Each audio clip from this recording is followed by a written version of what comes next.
Cari amici, questa sera siamo nuovamente a Verona. Verona ormai sta, come dicevo l'altra volta, inanellando una serie di eventi di approfondimento, di conoscenza, di riscoperta.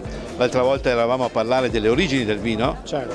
Siamo con Paolo Bortolazzi, delegato AIS di Verona.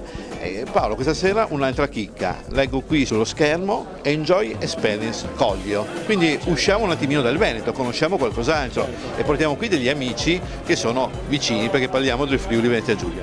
L'evento di questa sera è il Collio Day, edizione 2019.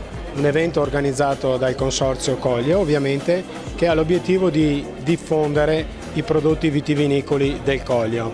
È alla terza edizione e precede un evento altrettanto importante che si svolgerà a fine maggio, inizio giugno, che è l'Enjoy Collio Experience, in cui le persone potranno andare in Collio, visitare le aziende, vedere i vigneti, assaggiare i vini.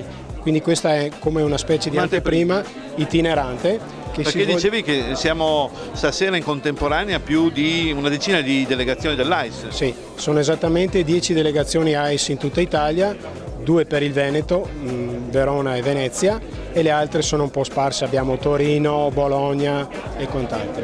Bene Paolo, complimenti ancora per questo. Grazie. Vedo il pieno, tutti attendono ormai la partenza, quindi lasciamo il tuo. Iniziamo. Grazie, buona serata.